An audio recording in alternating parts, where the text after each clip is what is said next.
जिसके बाद हमें रात में लियो की हवेली का सीन दिखाया जाता है। पर वहीं आधी रात में जो उसकी सर्वेंट होती है वो उसे मिल जाती है, जो कि उससे कहती है कि सर लियो, आखिर आधी रात में आप कहाँ पर जा रहे हैं। लियो अपनी नेक्रोमेंसरी के चार्म का इस्तेमाल करते हुए कहता है कि मैं अनवांटेड गेस्ट को ग्रीट करने के लिए जा रहा हूँ, इसलिए तुम मेरी चिंता मत करो और जाकर आराम करो। ये सुनकर वो कहती है कि ठीक है मास्टर, हम लोग कल मिलेंगे, और ये बोलकर वो वहाँ से चली जाती है। ये देखकर लियो अपने रियल पर्सोना के साथ उससे कहता है कि सच में चार्म उसके ऊपर इस तरीके से भी काम करता है। मैंने ऐसा सोचा नहीं था, पर सच में इंसानों का दिमाग काफी ज्यादा कमजोर होता है। और हमें पता चलता है कि असल में लियो काफी ज्यादा बूढ़ा है, पर वो नेक्रोमेंसरी का इस्तेमाल करके जवान बना हुआ है। और वो आगे कहता है कि सारी तैयारियों को करने में 6 महीने से भी ज्यादा लग गए, जिससे मैं एक डीमन को समन कर सकूं। और अब लगभग समय हो गया है कि मुझे मेरी मेहनत का फल मिलना चाहिए। पर अब एक और अड़चन है जो कि मेरे सामने आकर खड़ी हो गई है। पर मैं काफी ज्यादा खुश हूँ कि मैंने जगह पर डिटेक्शन बैरियर लगा कर रखा था। मैं बस जाकर उनसे थोड़ी सी बात करूंगा, जिसके बाद उन्हें वापस भेज दूंगा। और जैसे ही वो कोने में मुड़ते हुए कहता है कि मैंने उन्हें ढूंढ लिया, पर वो उनकी हरकतों को देखकर कहता है कि अगर तुम लोग ये क्या कर रहे हो, क्योंकि वहाँ पर वो तीनों ही अपना चेहरा छुपा कर चोरी करने के लिए आए हुए थे। ये देख कर लियो कहता है कि आखिर ये लोग है कौन। एलियस ये देख कर खिलखिलाते हुए कहता है, लगता है कि हम लोग पकड़े गए हैं। असल में हमने रूमर सुने थे कि जो यहाँ का मास्टर है वो सभी लोगों को काफी ज्यादा पैसे देता है, तो हम लोगों ने सोचा कि हम लोग भी यहाँ पर थोड़ा सा पैसा लेने के लिए आ जाए। तो क्या तुम्हें ऐसा लगता है कि हम लोगों को तुमसे थोड़ा सा पैसा ले लेना चाहिए? क्या तुम हमें पैसा देने के लिए तैयार हो? लियो ये देखकर अपने सिर पकड़ते हुए कहता है कि ये तो बस चोर है, मुझे यकीन नहीं हो रहा। इसका मतलब मैं बेवजह ही चिंता कर रहा था। एलिस कहता है कि रुको, आखिर तुम हंस क्यों रहे हो? करना कहता है कि लगता है कि हम लोगों को इसे एक सबक सिखाना पड़ेगा। पर लियो अपनी नेक्रोमेंसरी का इस्तेमाल करते हुए कहता है कि तुम बेकार से कचरे, तुम यहाँ पर इस लायक भी नहीं हो कि मैं तुम लोगों को सेक्रीफाइस कर सकूं, और तुम लोग इस तरीके की हिम्मत कर रहे हो। और ये कहकर वो अपने हाथ से नेक्रोमेंसरी का एक स्पेल छोड़ता है, पर तभी एलिस सामने आकर एक होली बैरियर को उनके सामने लगा देता है। ये देखकर वो भी काफी सरप्राइज था, जिसके बाद वो सभी अपने कपड़े हटा देते हैं, यानी अपने चेहरे के कपड़े हटा देते हैं और अपने रियल फॉर्म के अंदर आ जाते हैं। और बोरोस कहता है कि आखिर ऐसा कौन ने सोचा था कि वो अपनी आइडेंटिटी इतनी ज्यादा आसानी से रिवील कर देगा। तो एलिस बताता है कि ये मेथड पहले से ही काफी ज्यादा प्रूवेंड है। लियो को अब ये देखकर काफी ज्यादा गुस्सा आ रहा था, और वो कहता है कि मैंने काफी ज्यादा नरमी बरती है, अब मेरे पास कोई और चॉइस नहीं है, मुझे इन लोगों को यहाँ पर खत्म करना ही होगा। जिसके बाद वो फिर से नेक्रोमेंसरी का स्पेल कास्ट करना चालू करता है और अनडेड को समन करने लग जाता है। देखते ही देखते वहाँ पर कई सारे अनडेड टेलीपोर्ट होने चालू हो जाते हैं, जिनके पास हथियार थे। एलिस उन लोगों से कहता है कि मेरे लिए थोड़ा समय निकालो, जिससे मैं अपनी अथॉरिटी को इस्तेमाल कर सकूं। ये सुनते ही वो दोनों आगे की तरफ बढ़ते हुए कहते हैं कि ठीक है, हम लोग समझ गए। जिसके बाद बोरस और अनडेड्स के ऊपर हमला करना चालू करता है और काफी ज्यादा तेजी से अपनी तलवार के वार से हर एक को मारता चला जाता है। और दूसरी तरफ कर्नाक अपने मैजिक एरोज का इस्तेमाल करता है, जिससे वो डार्क एरोज बना लेता है और बड़े ही आराम से अनडेड्स को शूट कर आसानी से मार देता है। लियो ये देख और भी ज्यादा घबराते हुए कहता है कि ये चीज इसके लिए कुछ ज्यादा ही जल्दी है, पर लगता है मुझे इसे इस्तेमाल करना ही होगा। और वो कास्टिंग करना चालू करता है और कहता है कि मुझे अंडरवर्ल्ड से मेरे बीस्ट को बाहर बुलाना होगा। और जैसे उसकी कास्टिंग कंप्लीट होती है, अंडरवर्ल्ड से एक प्लेयर निकल कर आ जाता है, जिसके अंदर से हमें दो बड़ी बड़ी आंखें दिखाई जाती है। और वहाँ पर एक डीमन नाइट आ गया था, जो कि देखने में काफी ज्यादा खतरनाक, और उसके दो बड़े बड़े पंख थे जो कि काफी ज्यादा डरावने लग रहे थे। लियो ये देख हंसते हुए कहता है कि आखिर ये क्या है, लगता है कि तुम इस चीज को हैंडल तो नहीं कर सकते। पर तभी हेलिस अपने होली अथॉरिटी का इस्तेमाल करता है, जिसकी वजह से उसे काफी ज्यादा तेज लाइट निकलती है, जो सभी अनडेड से टकराते हुए उस डीमन नाइट से भी टकराता है। ये देखकर लियो काफी सरप्राइज था, और वो कहता है कि आखिर ये क्या है, क्या एक काउंटर समन। और हमें एक नीचे पोर्टल दिखाते हैं जो कि अंडरवर्ल्ड से जुड़ा हुआ था, और जितने भी समन्स थे जैसे कि वो अनडेड्स और डीमन नाइट, वो सभी उसके अंदर चले जाते हैं और वहाँ से गायब हो जाते हैं। लियो उनको वहाँ से जाता हुआ देखकर सच में काफी ज्यादा सरप्राइज था, क्योंकि वो यहाँ पर कुछ भी नहीं कर पाया था। और एलियस आगे बढ़ते हुए कहता है कि मैं पहले से ही जानता था कि अगर तुम कौन से स्पेल को यहाँ पर इस्तेमाल करने वाले हो। पर अब लियो काफी ज्यादा गुस्से की आग में जलना चालू हो गया था, और वो उनसे काफी ज्यादा भारी आवाज में कहता है कि अब मैं समझ चुका हूँ कि तुम तीनों कोई इतने ज्यादा छोटे कीड़े नहीं हो जिनको इतनी आसानी से कुचला जा सके। देखकर लगता है कि अब मुझे अपने आप को छुपाने की बिल्कुल भी जरूरत नहीं है। और जैसे ही वो कहता है तो उसके अंदर से डार्क एनर्जी निकलना चालू हो जाती है, और धीरे धीरे कर जो उसके शरीर का शेप होता है वो ट्रांसफॉर्म होने लगा था। देखते ही देखते उसके शरीर का कलर रेड कलर के अंदर कन्वर्ट होना चालू हो जाता है, और उसने जितने भी कपड़े पहने हुए थे वो सभी फटने लगे थे। ये देखकर वो तीनों भी काफी ज्यादा हैरान होते हैं कि उन लोगों की नजरों के सामने देखते ही देखते लियो पूरी तरह से ट्रांसफॉर्म हो चुका था, और अब वो एक काफी ज्यादा बड़ा मॉन्स्टर बन चुका था, जो कि देखने में बिल्कुल रेड हल्क की तरह लग रहा है। अब रेड हल्क की पावर तो काफी ज्यादा है। ये देखकर एलिसन भी काफी ज्यादा हैरान होता है और कहता है कि मैंने ऐसा कभी भी नहीं सोचा था कि ऐसा कुछ हो हो सकता है, पर अब मेरे पास बिल्कुल भी समय नहीं है कि मैं फिर से एक और बार काउंटर समन को कास्ट कर सकूं। इसलिए एलियस वहां से निकलने के बारे में सोच रहा होता है, पर तभी कर्नाग और बोरस दोनों उसके ऊपर अटैक करने के लिए आगे बढ़ जाते हैं, जो देखकर वो काफी ज्यादा सरप्राइज था। बोरस जल्दी से अपनी तलवार को घुमाते हुए उसके ऊपर कई सारी मल्टीपल स्लैशेस लगाता है, जिसकी वजह से उसके शरीर के ऊपर काफी ज्यादा गहरे घाव हो गए थे। और दूसरी तरफ कर्नाग अपने मैजिक एरोज का इस्तेमाल करता है और कई सारे एरोज उसके शरीर में दे मारता है, जिसकी वजह से उसे काफी ज्यादा चोट लगती है। और देखते ही देखते वो केवल कुछ ही अटैक्स के अंदर यहाँ पर मारा जाता है। एलियस ये देखकर सरप्राइज था और कहता है कि आखिर अभी अभी यहाँ पर क्या हुआ। कर्नाग और बोरस दोनों एक दूसरे से बातें करने में लगे हुए थे। ये देखकर वो काफी ज्यादा सरप्राइज था और कहता है इन दोनों की स्ट्रेंथ ऑर्डिनरी है और इनकी स्किल्स भी, पर जो इनका टीम वर्क है वो काफी ज्यादा कमाल का है। कर्नाग एलियस से पूछता है कि हम इसे बेहोश रहने दें या फिर इसको जान से मार डालें। ये सुनकर वो कहता है कि बाकी का काम इस चीज को मैं संभाल लूंगा। जिसके बाद एलियस लियो के साइड में बैठ जाता है और उसके शरीर के अंदर से नेक्रोमेंसर्स की पावर्स को निकालना चालू कर देता है और उसे इकट्ठा करते हुए कहता है कि जैसा मुझे लगा था ये डार्कनेस ऑफ द एंड है। इसके बाद बस अब मुझे इस पूरे हॉलवे को यहाँ पर क्लियर करना है। पर वो अपनी बात पूरी करता है उससे ही पहले कर्नाग उसके गले पर चॉप दे मारता है, जिसकी वजह से एलियस यहाँ पर बेहोश हो गया था। और कर्नाग कहता है तो क्या हम लोगों को भी शुरू कर देना चाहिए। बोरस उससे पूछता है कि यहाँ पर कुछ इंटरेस्टिंग है। कर्नाग उसे बताता है देखकर लगता है कि ये हमेशा से ही एक नेक्रोमेंसर था, बस इसे थोड़ा सा मौका मिल गया था, जिसकी वजह से इसने डार्कनेस ऑफ द एंड को थोड़ा सा एब्जॉर्ब कर लिया था।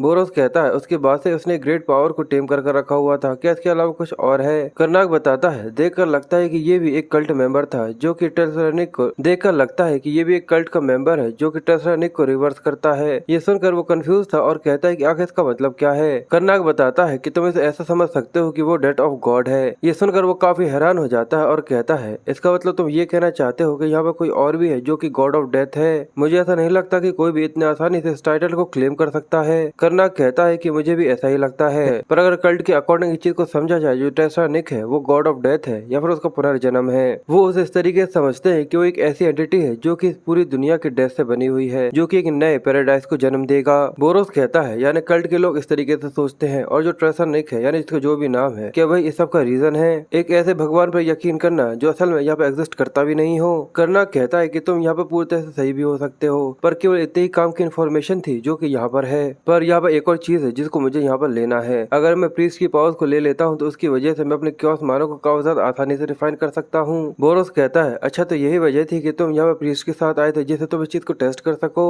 कर्नाग कहता है कि तुमने बिल्कुल सही कहा, क्योंकि जो क्योस माना है वो पूरी तरह से प्योर है और नेक्रोमेंसर्स की पावर को सील करता है। और मैंने ये सोचा कि अगर मैं डिवाइनिटी को भी इस्तेमाल कर पाता हूँ तो मैं अपने क्योस मानो को और भी ज्यादा अच्छे तरीके से प्योरीफाई कर पाऊंगा। बोरोस कहता है कि यही वजह थी कि तुम इसकी मदद करना चाहते थे जिससे तुम डिवाइनिटी के ऊपर एक्सपेरिमेंट कर सको। सच में ये चीज तो देखने में काफी ज्यादा इंटरेस्टिंग होगी। पर कर्नाग बताता है कि इसके साथ अब जो मेरा माना है वो पहले से दोगुना हो चुका है और अब इसकी मदद से मैं फोर्थ सर्कल मैजिशियन बन चुका हूँ। बोरोस कहता है देखकर ऐसा लगता है कि अब हम लोगों को किसी तरीके की होली आर्टिफैक्ट को लेने की जरूरत है। वो कहता है कि हम लोग चर्च से उसको बाद में चुरा सकते हैं, पर अभी इस प्रीस्ट को जगाने मेरी मदद करो। जिसके बाद वो दोनों ही मिलकर एलियस को जगाना चालू करते हैं। पर फिर हमें सुबह का सीन दिखाते हैं जहाँ पे एलियस काफी ज्यादा शर्मिंदा होते हुए उन लोगों से माफी मांगता है और कहता है मैंने अपना गार्ड डाउन कर दिया था जिसकी वजह से मैं गलती से एक ट्रैप के अंदर फंस गया था, प्लीज मुझे माफ कर देना। और वो दोनों ये देखकर खुश होते हुए सोचते हैं कि अच्छा है कि ये हम लोगों की एक्टिंग के अंदर फंस गया। और कर्नाग आगे कहता है देखकर ऐसा लगता है कि सारी चीजें अच्छे से खत्म हो चुकी हैं, पर इस टाउन के जितने भी लोगों के ऊपर उसने चार्म इस्तेमाल किया था लगता है कि वो लोग थोड़े से कंफ्यूज होंगे।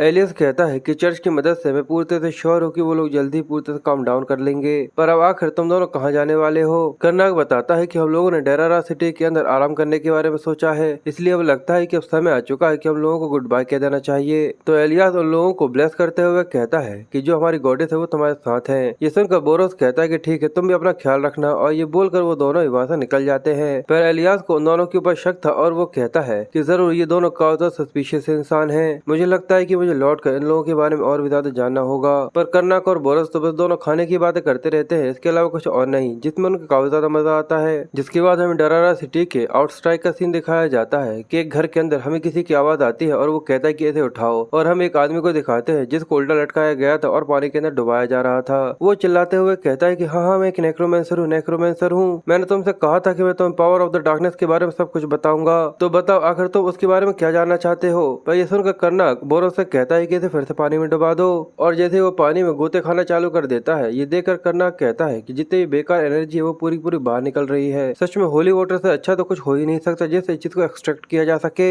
इसलिए मुझे लगता है कि हम लोगों को इसे और थोड़ा सा पानी के अंदर डुबा रहने देना चाहिए। ये सुनकर कर्नाग कहता है कि हाँ ये काफी अच्छा होगा। जिसके बाद वो दोनों ही बाहर आ जाते हैं और कर्नाक अपने आप को स्ट्रेच करते हुए कहता है कि आज तो बहुत ज्यादा काम कर लिया। एलियास ने हमें काफी ज्यादा अच्छी चीजें दी थी जो कि सच में काफी ज्यादा अच्छी तरीके से काम कर रही है। तो बोरस कहता है कि ठीक है, मैं ऑर्डर से कांटेक्ट करता हूँ जिससे वो यहाँ पे जितनी भी चीजें हुई हैं उन सब चीजों को क्लियर कर सके। कुछ ही समय के अंदर हमने काफी ज्यादा नेक्रोमेंसर्स को पकड़ लिया है। मैं काफी ज्यादा सरप्राइज हूँ कि एलियास ने हम लोगों को तो मदद का कहा। कर्नाक कहता है कि इसी तरीके से लोगों को मदद की जरूरत पड़ती है और वो जरूर हम लोगों को इन्वेस्टिगेट करने की कोशिश कर रहा होगा उस टाउन के इंसिडेंट के बाद से। पर केवल एक ही चीज है जो लोग मेरे बारे में पता लगा पाए हैं कि जो मेरी फैमिली है उसे नेक्रोमेंसर्स ने मार दिया था, जिसकी वजह से उन्हें ऐसा लग रहा था कि मैं एक ऐसा इंसान हूँ जो कि नेक्रोमेंसर्स को हंट करने के लिए काफी ज्यादा अच्छा इंसान है। इसकी वजह से उन लोगों ने हमें काफी ज्यादा इंपॉर्टेंट केस दिए, वो भी काफी ज्यादा फ्री में, और उन लोगों ने हमें काफी ज्यादा होली रेलिक्स भी दिए हैं, इसलिए मैं उन्हें कंप्लेन ही नहीं कर पाया। जिसके बाद बोरोस उससे पूछता है कि अब समय नहीं हो गया कि हम लोगों को वापस जाना चाहिए, पर कर्नाक उससे कहता है कि नहीं। ये सुनकर वो कहता है कि अभी नहीं। तो वो काफी परेशान होते हुए कहता है मुझसे ये मत कहना कि तुमने एक ऐसा प्लान बनाया है जिसमें तुम्हारी जितनी भी शेटर्ड एनर्जी हो सभी को तुम इकट्ठा करने वाले हो।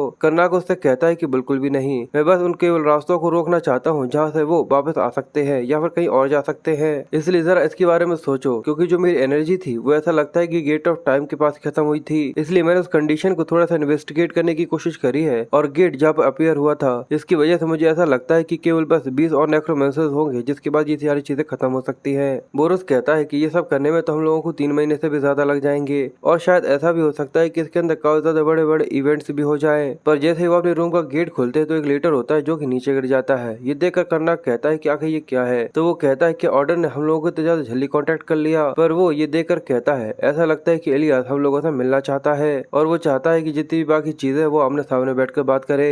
मुझे तो ऐसा लगता है कि जरूर कुछ बड़ा होने वाला है। जिसके बाद हमें हाबा टोबे टेम्पल का सीन दिखाया जाता है जहाँ पर एलियास उन दोनों का ही वेट कर रहा था और वो काफी चमकती हुई रोशनी के साथ उन दोनों का स्वागत करता है। और वहाँ पर और 2 लोग थे जिनको वो इंट्रोड्यूस करते हुए बताता है कि लगता है तुम्हारा पहली बार होगा कि तुम एक दूसरे से मिल रहे हो। इनका नाम रेथानी और सेल्थानी है और ये बोरोस और कर्नाक है। जिसके बाद सेराथी अपने आप को इंट्रोड्यूस करते हुए बताती है कि वो एक और सोर्स वुमन है जिसको मैं केवल सेरा बोलूंगा। और कर्नाक और बोरस अपने सिस्टम का इस्तेमाल करते हुए सेरा के बारे में कहते हैं कि वो एक और यूजर है जिसने अपने मार्शल एनर्जी को केवल अपनी 20 साल की उम्र के अंदर ही अवेकन कर लिया था। वो सच में इन दिनों में काफी ज्यादा फेमस है और जो यहाँ पर रेल है वो भी एक एडवांस मेज है। जिसके बाद कर्नाक और जो मार्शल एनर्जी यूजर्स होते हैं उनके लेवल्स के बारे में एक्सप्लेन करना चालू करता है कि जो मेजेस होते हैं जितने ज्यादा सर्कल्स उनके पास होते हैं वो उतने ज्यादा एडवांस स्पेल्स को इस्तेमाल कर सकते हैं। और जो एक ग्रेट मेज होता है जिसके पास 10 सर्कल्स होते हैं वो एक ट्रांसेंडेंट बन सकता है जो कि इंसानियत की लिमिटेशंस होती है। और असल में मैं एक ग्रैंड मेज की स्टेज तक पहले ही पहुंच चुका हूँ, पर अभी मेरे पास माना की काफी कमी है।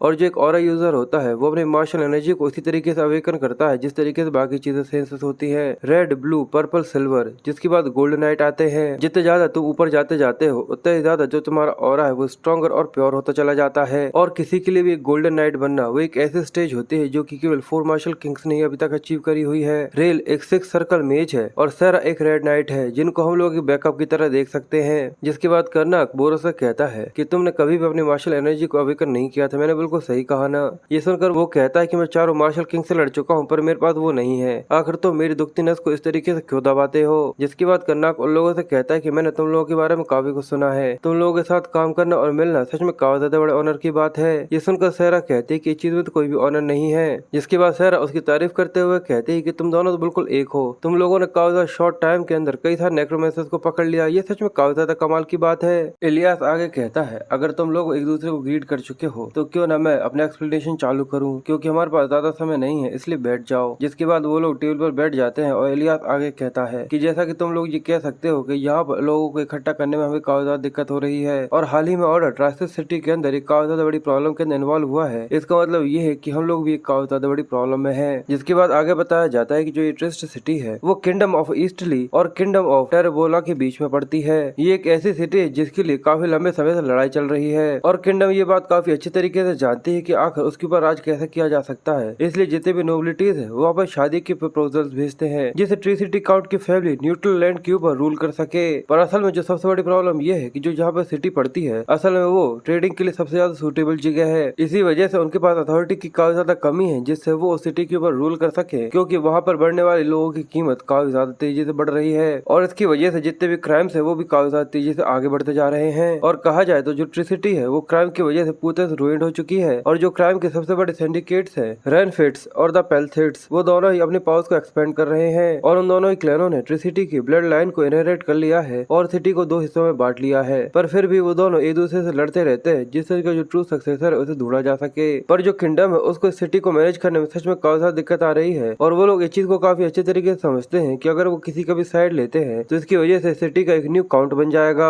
और यही वजह है कि जो दोनों क्लैंस है वो लगातार एक दूसरे से लड़ते रहते हैं। पर प्लाथ क्लैन अचानक ही उसका एक अपर हैंड हो जाता है क्योंकि darkness of the end apocalypse उनके हाथ लग जाती है। इसलिए प्लेथ जो कि स्लेव ट्रेडिंग का बिजनेस किया करते थे और वो नेक्रोमेंसर्स के साथ काम करते हैं जिन लोगों का भी एक था ही गोल है। इसी वजह से प्लेथ ने काफी ज्यादा तेजी से दूसरे क्लैन के ऊपर अटैक किया और उनको काफी ज्यादा जल्दी से कॉन्कर करने की कोशिश करी है। पर अब उन्हें भी इस तरीके से बाहर निकलने में काफी ज्यादा दिक्कत आने लगी है क्योंकि रेनफिट्स को इसके बारे में पता चल गया है कि जो प्लैनेट्स है वो नेक्रोमेंसर्स के साथ काम कर रहे हैं, इसलिए उन्हें ऑर्डर को इसके बारे में रिपोर्ट कर दिया है। और जो हमारा ऑर्डर है हम लोग उनको जैसे ही कंफर्म कर ये बता देते हैं कि वो लोग यहाँ पर नेक्रोमेंसरी का इस्तेमाल कर रहे हैं, वो जल्दी से अपना मूव ले सकते हैं। और जब ये लड़ाई खत्म होगी जो रेनफिट्स है वो यहाँ पर जीत चुके होंगे और जो प्लैनेट्स है वो बड़ी मुश्किल से अपने नाम को मैनेज करने के काबिल रहेंगे। करनाक कहता है सुनकर ऐसा लगता है कि जैसे सारी चीजें पहले ही पूरी तरह से रिसॉल्व हो चुकी है। पर इलियास कहता है कि असल में जो सबसे बड़ी प्रॉब्लम ये है कि जो रेनफिट्स है वो सब भी नेक्रोमेंसर्स को ही इस्तेमाल करते हैं, पर ये पैथेस से बिल्कुल अलग है क्योंकि ये इसे छुपा कर रखे हुए हैं। सभी लोग ये सुनकर काफी सरप्राइज हो जाते हैं और सारा गुस्से में कहती है इसका मतलब कि वो दोनों ही एक जैसे हैं, तो ऑर्डर इसके लिए क्या कुछ भी नहीं कर रही। एलियस कहता है कि केवल डार्कनेस ऑफ द एंड के ट्रैक्स को देखकर ये बताना काफी ज्यादा मुश्किल है कि आखिर उसको किसने इस्तेमाल किया है, क्योंकि वो लोग ये मानने के लिए तैयार ही नहीं है कि ये उनका है। सच में वो लोग काफी ज्यादा अनफॉरगिवेबल है। पर ये देखकर बोरस परेशान होता है और वो सोचता है कि शायद करनाक को इसकी वजह से काफी ज्यादा गुस्सा आ रहा होगा। पर करनाक तो उल्टा उन लोगों का साथ देते हुए कहता है कि वो लोग जिन लोगों ने ये चीज बनाई उन लोगों को तो इंसानियत को पूरी तरह से छोड़ देना चाहिए। ये देखकर बोरस हैरान होते हुए कहता है कि सच में इसके अंदर बिल्कुल भी शर्म नहीं है। और बोरस आगे कहता है इसका मतलब जो तुम्हारे ऑर्डर की रेपुटेशन है वो बीच में अटकी हुई है, इसी वजह से वो यहाँ पर बिना किसी सावधानी के कुछ भी नहीं कर रहे।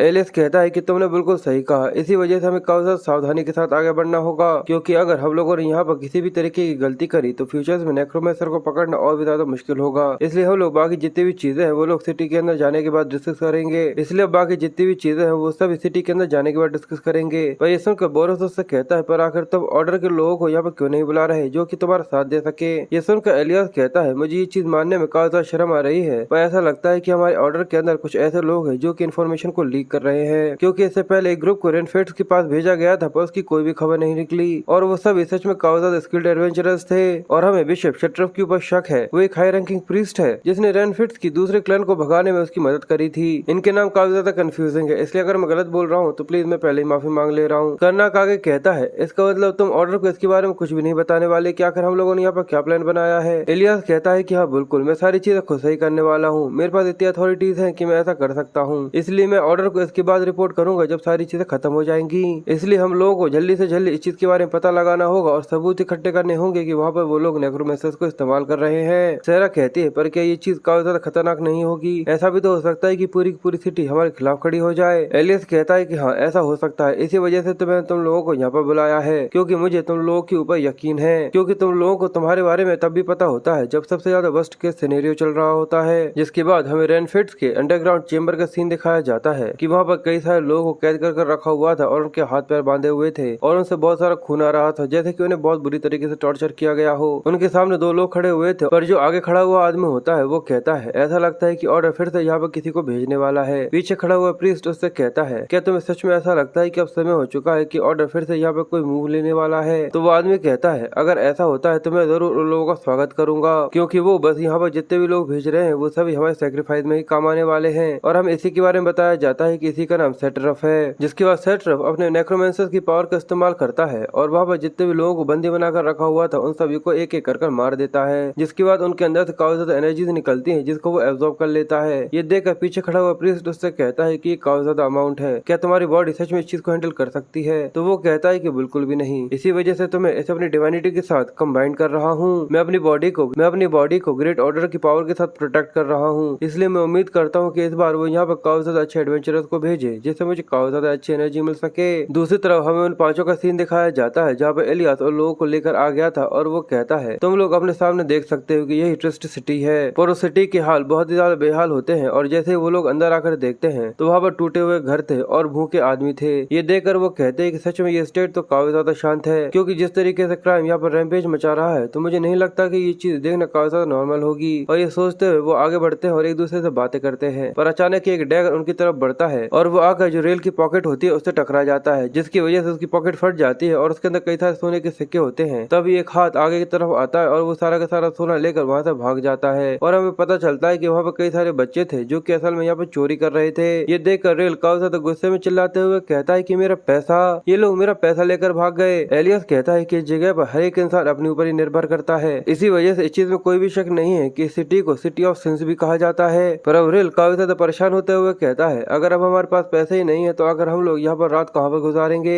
ये सुनकर एलियस उससे कहता है कि बस मेरा पीछा करो, मैं तुम्हें एक अच्छी जगह पर लेकर जाऊंगा। और सेरा और सभी लोग काफी ज्यादा घबराते हुए कहते हैं यानी तुम ये चाहते हो कि हम लोग यहाँ पर रुके, यानी पहलाद के ही मेंशन के अंदर। ये सुनकर वो हंसते हुए कहता है कि हाँ बिल्कुल मैं यही चाहता हूँ। जिसके बाद वो लोग अंदर आ जाते हैं जहाँ पर जो उनकी हाउस होल्ड होती है। वो उन लोगों से कहती है कि देखो हमारा कोई भी इंटेंशन नहीं है कि हम लोग यहाँ पर किसी तरीके का बहाना बनाए। जिन लोगों ने बैंड मैजिक या नेक्रोमेंसर को इस्तेमाल किया है उन लोगों को सजा मिलनी चाहिए। उसके अंदर मेरे फादर भी इन्वॉल्व है, पर जो रेनफील्ड फैमिली है उन लोगों ने भी यहाँ पर नियम को तोड़ा है और हम लोगों ने ऐसे जाने नहीं दे सकते। एलियस आगे बढ़ते हुए कहता है कि मैं तुम्हारी चीज से एग्री करता हूँ। हम लोग ये बिल्कुल भी नहीं देख सकते कि सिटी के लोग इस तरीके से क्राइम को वॉलंटियर करते रहे। और हमें बताया जाता है कि असल में वो दूसरे शब्दों से ये कहना चाहता है कि यहाँ पर उन लोगों की कोई भी गलती नहीं है, असल में ये लोग ये सिटी के लोगों की गलती है। इसने काफी ज्यादा आसानी से उस हेट्रेड को उन लोगों के ऊपर ही डाल दिया है। सच में ये काफी ज्यादा खतरनाक इंसान है। एलियस आगे कहता है क्योंकि हम लोग इस मैटर के अंदर एग्री कर चुके हैं इसलिए मैं अप्रिशिएट करूंगा कि अगर तुम हमारी मदद करते हो रेनफील्ड के खिलाफ एक ऑपरेशन को जलाने में। सेल्ड्रीना कहती है कि मैं तुम्हारी मदद करने के लिए पूरी कोशिश करूंगी, तो बताओ आखिर तुम्हारा प्लान क्या है। और हाल ही में उन्होंने अपनी सिक्योरिटी को इन्फोर्स किया है इसलिए ये चीज पूरे से इम्पॉसिबल है कि तुम उनके मेंशन को अप्रोच कर सकते हो जब तक तुम्हारे पास कोई हाई रैंकिंग इंसान ना हो। ये सुनकर एलियस कहता है कि इसी वजह से तो मैंने ये सोचा है कि हम लोग जाकर रेनफील्ड के रेजिडेंस को एम्बुश करने वाले हैं। ये सुनकर सभी लोग काफी सरप्राइज हो जाते हैं और रेन आगे कहता है कि तुम इस चीज के लिए सीरियस तो नहीं होना क्योंकि ये प्लान के लिए कुछ जरूरत से ज्यादा ही सिंपल है। पर एलियस उससे कहता है कि तुम इसकी चिंता मत करो क्योंकि ये चीज काफी अच्छे से काम करने वाली है।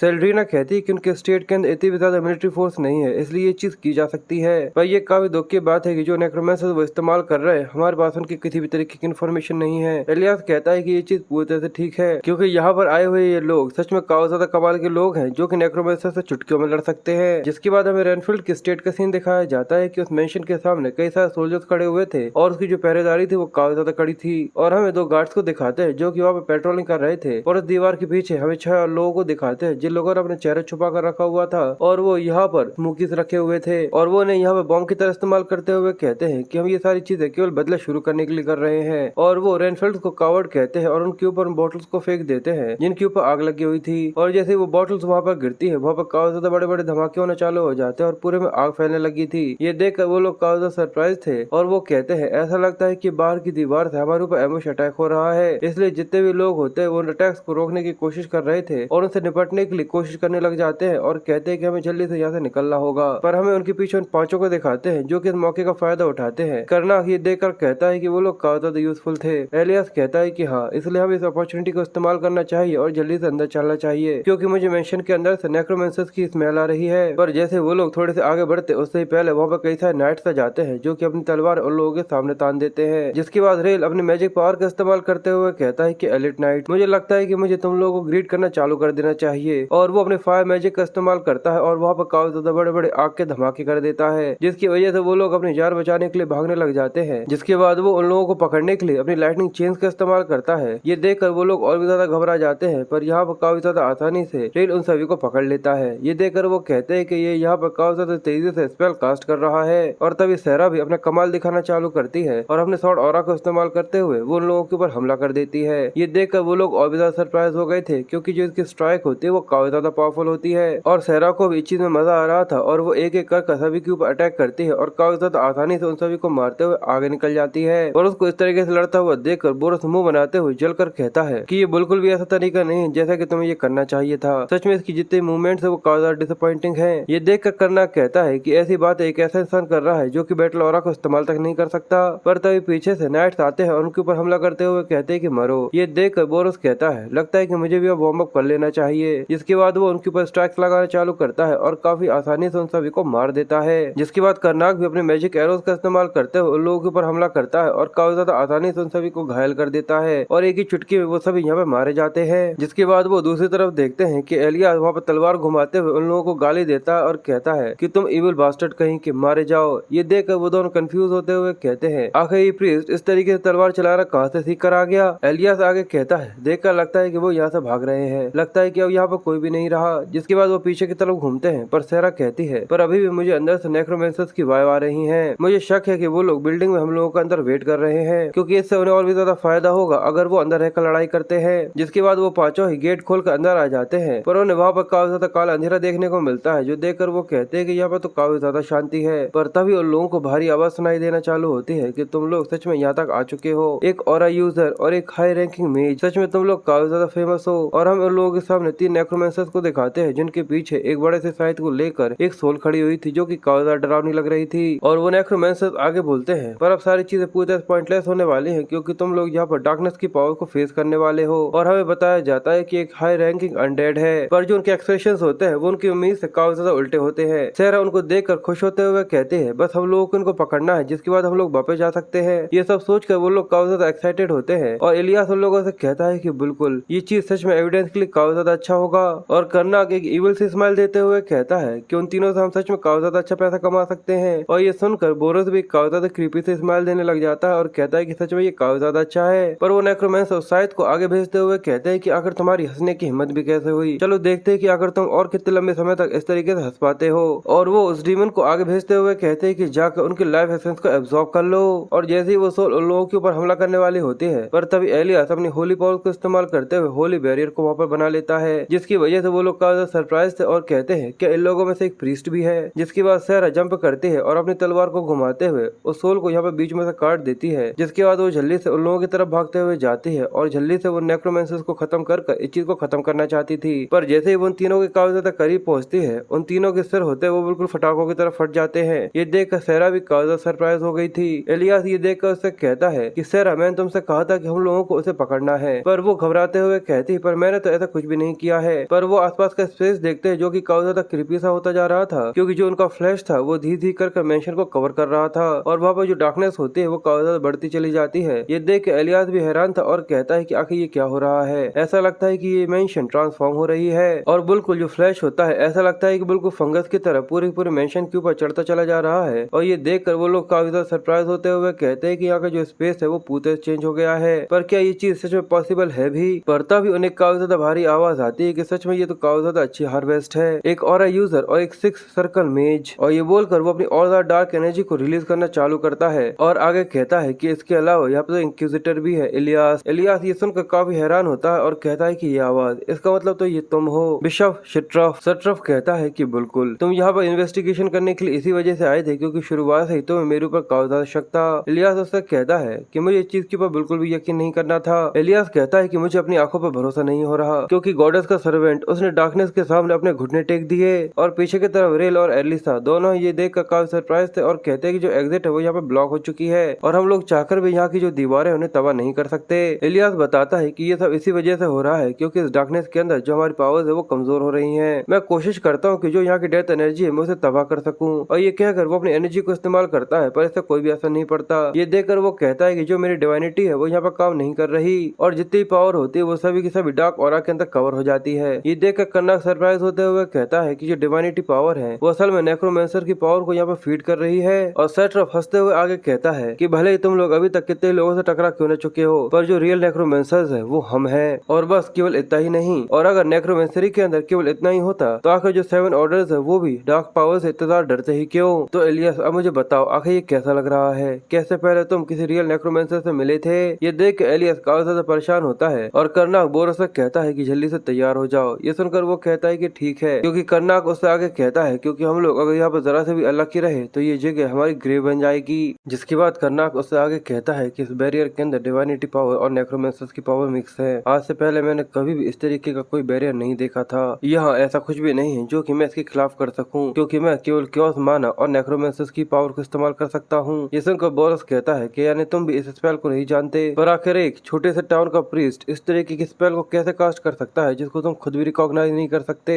पर जरूर यहाँ से निकलने का या फिर भागने का कोई ना कोई रास्ता तो जरूर होगा। पर अचानक ही वहाँ पर हलचल होना चालू हो जाती है, जो देख कर कर्नाक कहता है कि कुछ आ रहा है। और अचानक ही वहाँ पर कई सारे पपेट्स आ जाते हैं। ये देख कर एलियस कहता है ये तो नेक्रोमेंसर्स पपेट्स हैं, क्योटिक गोलम्स। और उन सभी गोलम्स ने चारों तरफ से उन पांचों को घेर लिया था। अब जैसे वो गोलम्स आगे बढ़कर उनके ऊपर हमला करना चालू करते हैं, ये देख के एलियस जल्दी से अपने होली बैरियर को एक्टिवेट कर देता है, जिसकी वजह से वो अपनी रक्षा कर सके। पर जो होली बैरियर होता है वो भी इस चीज को ज्यादा समय तक नहीं झेल पाता, उसके ऊपर भी क्रैक्स आना चालू हो जाते हैं। ये देखकर वो कहता है कि मैं इसे ज्यादा लंबे समय तक होल्ड नहीं कर पाऊंगा। रेल कहता है कि प्लीज इसको थोड़े से लंबे समय तक होल्ड कर रखो, मैं कुछ करने की कोशिश करता हूँ। जिसके बाद वो अपनी फ्लेम मैजिक को एक्टिवेट करने के लिए कास्टिंग करना चालू करता है। पर जैसे वो अपनी कास्टिंग को कंप्लीट कर पाता उससे ही पहले वो गोलम्स उस पूरी बैरियर को चकनाचूर कर देते हैं, जिसकी वजह से उसकी कास्टिंग भी फेल हो जाती है और एलियस और रेल दोनों ही नीचे गिरकर बेहोश हो गए थे। और ये देखकर सेट्रफ कहता है कि हम लोगों ने एक प्रीस्ट को एक हाई रैंकिंग मेज को पकड़ लिया है, इनको जाकर बेसमेंट के अंदर बंद कर दो, अब हमारे पास और भी सारे ऑफरिंग्स हैं। और दूसरी तरफ सहरा अपने स्वॉर्ड ऑरा का इस्तेमाल करते हुए उन गोलम्स को क्रैक करने की कोशिश कर रही थी जिससे वो यहाँ पर मारे जाए। पर वो भी ये देख कर काफी ज्यादा सरप्राइज होती है क्योंकि उसकी किसी भी अटैक का उनके ऊपर किसी भी तरीके का असर नहीं पड़ रहा था। और अब जैसे ही वो लोग सहरा को पकड़ लेते हैं तो वो आगे कहते हैं कि अब केवल बेकार से 2 और बचे हुए हैं। पर वो दोनों ही चुपचाप से खड़े हुए थे, जिसके बाद वो सोचते हैं लगता है कि हम लोगों को इसको जाकर बचाना चाहिए। और जैसे ही सहरा की हालत और भी ज्यादा खराब होना चालू हो जाती है और तभी बोरस बीच में आता है और अपनी तलवार को घुमाते हुए गोलम के हाथ को काट देता है। और वो सहरा से कहता है क्या तुम पूरी तरह से ठीक हो? और सहरा से कहता है कि मैंने तुमसे कहा था ना कि काउसा सावधान रहना। जिसके बाद वो अपनी तलवार को घुमाकर गोलम की छाती के अंदर अटैक करता है, जिसकी वजह से जो उसका कोर होता है वो यहाँ पर तबाह हो जाता है। ये देखकर सहरा सरप्राइज होते हुए कहती है कि अगर तुम बिना स्वॉर्ड ऑरा का इस्तेमाल किए हुए भी उनको कैसे मार सकते हो? ये देखकर वो कहता है कि असल में जो क्योटिक गोलम्स होते हैं उनका वो वीक पॉइंट होता है, इसलिए उनको मारने के लिए माना का इस्तेमाल करने की जरूरत ही नहीं पड़ती। पर इशू ये है कि जो उनका फ्लो है वो शिफ्ट करता रहता है, इसी वजह से उनके वीक पॉइंट को पिन पॉइंट करना काफी ज्यादा मुश्किल होता है। पर बिल्कुल मैं ऐसा कर सकता हूँ क्योंकि मेरे पास काफी ज्यादा एक्सपीरियंस है। इसलिए बोरस माफी मांगते हुए कहता है कि तुम चिंता मत करो, तुम यहाँ पे अकेले नहीं हो, पर अगर मेरा यहाँ पे स्टेमिना खत्म हो जाता है तो मैं भी यहाँ पे खत्म हो जाऊंगा। तो क्या अब तक यंग मास्टर को आगे बढ़कर कुछ कदम नहीं उठाना चाहिए था? पर कर्नाग दूसरी तरफ नेक्रोमेंसरी को इस्तेमाल करने के बाद कहता है कि ये काफी ज्यादा बुरा है क्योंकि नेक्रोमेंसर की किसी भी तरीके की पावर यहाँ पे बिल्कुल भी काम नहीं कर रही है। यहाँ तक जो ये गहरा फॉग है उसको मैं अपनी खुद के नेक्रोमेंसर की पावर के साथ भी हटा नहीं पा रहा हूँ, मैं अभी भी इसे कंट्रोल नहीं कर पा रहा। अगर ऐसा ही चलता रहा तो हम लोग जल्दी ही हार जाएंगे, मुझे कोई और सोल्यूशन निकालना ही होगा। और वो साथ ही उन गोलम से लड़ते हुए कहता है कि मैंने ऐसा कभी सोचा नहीं था कि यहाँ के नेक्रोमेंसर्स एक ऐसे स्पेल को इस्तेमाल कर सकते हैं जिसके बारे में मुझे पता ही ना हो। जरूर यहाँ पे कुछ और भी है जो कि चीज के अंदर इन्वॉल्व है, पर अब केवल बस एक ही आइडिया है जो कि मेरे दिमाग में आ रहा है, इसलिए चलो इस थ्योरी को इस्तेमाल कर देखते हैं। पर दूसरी तरफ बोरस बड़े ही आराम से उन गोलम्स को मारने में लगा हुआ था और कर्नाग भी अपने क्योटिक माना का इस्तेमाल करते हुए उन गोलम्स को मार रहा था।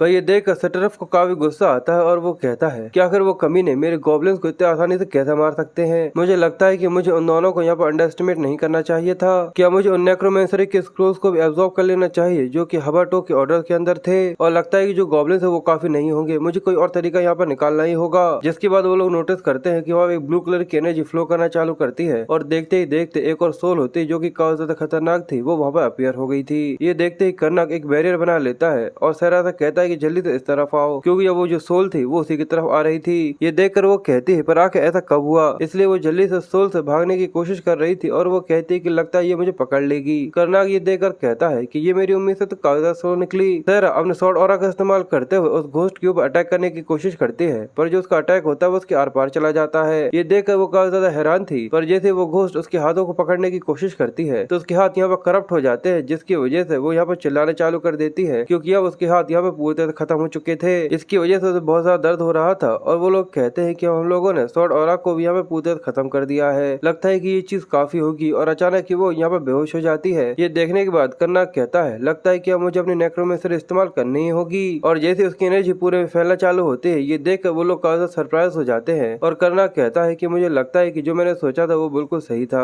वो लोग हैरान थे और कहते हैं कि आखिर यहाँ पर क्या हो रहा है, जो हमारा बैरियर है वो यहाँ पर गायब हो रहा है। सेट्रफ गुस्से में चिल्लाते हुए कर्नाग से कहता है कि कमीने आखिर तुमने यहाँ पर क्या किया है? कर्नाग कहता है कि ज्यादा कुछ नहीं, बस मैंने तुम्हारे बैरियर के ऊपर अपना बैरियर लगा दिया जो कि काफी ज्यादा हाई और माइटी था, जिसकी वजह से जो तुम्हारा बेकार सा बैरियर था वो यहाँ पर तबाह हो गया। सेट्रफ ये सुनकर काफी गुस्से में आ जाता है और वो कहता है अगर ऐसा ही है तो लो मेरे अनडेट्स का सामना करो, और वो कई सारे अनडेट्स को वापस समन कर लेता है। पर बोरस ये देखकर सरप्राइज होते हुए कहता है पर आखिर वो इन्हें यहाँ पर समन कैसे कर सकता है कि जो ये बैरियर था वो यहाँ पर तबाह हो चुका है। कर्नाग बताता है कि जो असल में बेसिक नेक्रोमेंसरी होती है उनके खिलाफ ये कुछ भी नहीं कर सकता, हम लोगों को इन्हें खुद से ही हैंडल करना होगा, इसलिए अब लड़ने के लिए तैयार हो जाओ। वो कहता है कि ये सभी हाई रैंकिंग अनडेट्स लग रहे हैं और तुम इसे बेसिक से नेक्रोमेंसरी कह रहे हो। देखकर ऐसा लगता है कि और भी कई सारे नेक्रोमेंसर पावर्स है जो कि हम लोगों की उम्मीद से काफी पावरफुल है, अगर ऐसा ही चलता रहा तो हम लोग यहाँ पर हमेशा ही लड़ते रह जाएंगे। कर्नाग कहता है कि जितने लंबे हम यहाँ पर लड़ रहे हैं चीजें हमारे लिए उतनी ज्यादा खराब हो रही है, इसलिए हमें जल्दी से यहाँ से निकलने का कोई रास्ता निकालना होगा और एक मौका ढूंढना होगा। इसलिए कर्नाग जल्दी से अपने स्किल डार्क ब्लेड्स का इस्तेमाल करता है है, जिसकी वजह से जितने भी अनडेड्स होते हैं वो सभी पीछे की तरफ सरकते हुए चले जाते हैं और काफी ज्यादा घायल हो जाते हैं। ये देखकर सेट्रफ कहता है कि ये तभी बुरा नहीं था, पर ये सभी मेरे ओवरवेलमिंग पावर के खिलाफ पूरी तरह से बेकार है। जिसके बाद वो अंडरवर्ल्ड से डीमन को समन करना चालू करता है और देखते ही देखते एक मैजिकल सर्कल के अंदर से काफी ज्यादा पावरफुल सा डीमन वहाँ पर आ चुका था, जो कि देखने में काफी ज्यादा पावरफुल था। और वो हंसते हुए सेट्रफ से कहता है कि मेरे कॉन्ट्रैक्टर बताओ आखिर तुम्हारे डिजायर्स क्या है। तो सेट्रफ उससे कहता है कि इन कमीनों को मार डालो और जो औरत है वो मेरे पास लेकर आओ। पर वो डीमन कंफ्यूज होते हुए कहता है पर आखिर असल में मुझे यहाँ पर मारना किसको है, क्योंकि जो बोरस और कर्नाक होते हैं वो स्किल का इस्तेमाल करते हुए यहाँ पर गायब हो गए थे। और कर्नाक हंसते हुए कहता है कि आज से पहले मैंने किसी भी नेक्रोमेंसर को नहीं देखा था जो कि इतने आसानी से किसी इल्यूजन के अंदर आ जाए। ये सुनकर वो काफी कंफ्यूज था और वो कहता है कि आखिर ऐसा कब हुआ। तो कर्नाक उसे बताता है कि जब से तुम्हारा बैरियर टूटा था तब से तुम एक काफी ज्यादा बड़े बेवकूफ हो कि तुम हमारी इल्यूजन को समझ ही नहीं पाए। जिसके बाद वो इल्यूजन यहाँ से गायब हो जाता है और पता चलता है कि असल में ये इतनी देर का एक इल्यूजन ही चल रहा था। और सेट्रफ को अब ये सब जानने की वजह से बहुत ज्यादा गुस्सा आता है और उसका खून खोलने लग जाता है। इसलिए वो कर्नाक को गालियां देते हुए कहता है कि तुम कमीने कहीं के। और हमें कर्नाक को दिखाते हैं जो कि बड़े आराम से दूर से बैठकर ये सब देख रहा था और कहता है कि वो काफी ज्यादा बड़ा बेवकूफ था। और यही सब होता है अगर कोई इंसान केवल एक ही तरीके के स्पेल के ऊपर फोकस करता है, क्योंकि इस तरीके की इल्यूजन तो असल में कुछ भी नहीं था। बोरोस कहता है पर इसकी वजह से हमें काफी लंबा समय मिल गया था और फिर से अभी उस जगह पर जाना सच में काफी ज्यादा खतरनाक हो सकता है। कर्नाक कहता है पर जो रेनफेल्ड्स है वो वहाँ पर जाकर सर्च जरूर करेंगे। पर तभी सहरा के बीच में आवाज आती है जो कि गुस्से में कहती है कि तुम इतने लंबे समय से हम लोगों से झूठ बोल रहे थे। उसकी आवाज सुनकर वो दोनों ही थोड़े से हिचकिचाते हुए कहते हैं इसका मतलब तुम उठ चुकी हो, आखिर तुम्हें कैसा महसूस हो रहा है। तो सहरा गुस्से में कहती है कि तुम इस तरीके से नाटक करना बंद करोगे, तुम्हें मेरी जरा से भी चिंता है, तुम घटिया से नेक्रोमेंसर कहीं के, आखिर हम लोग कहाँ पर है। कर्नाक कहता है कि हम लोग उस बैरियर को अवॉइड करने के लिए सिटी से बाहर आ गए थे। कर्नाक कहता है कि हम लोग उस बैरियर को अवॉइड करने के लिए सिटी से बाहर आ चुके हैं जिससे हमें समय मिल सके कि हम तुम्हें हील कर सकें। ये सुनने के बाद सहरा कंफ्यूज होते हुए कहती है कि हील यानी तुम मुझे मारने वाले नहीं हो। तो वो कहता है कि बिल्कुल, बस हम लोग यहाँ पे कुछ अच्छे इंसान बनने की कोशिश कर रहे हैं, इसलिए हम बस तुम्हारी थोड़ी सी मेमोरीज को मिटा देंगे। ये सुनकर सहरा कहती है अगर ऐसा है तो ठीक है, मैं वैसे भी अपने हाथों को महसूस कर नहीं पा रही हूँ, इसलिए मैं वैसे भी एक स्पोर्ट्समैन की जिंदगी अब जी नहीं सकती, इसलिए यही अच्छा होगा कि तुम मुझे यहाँ पर मार डालो।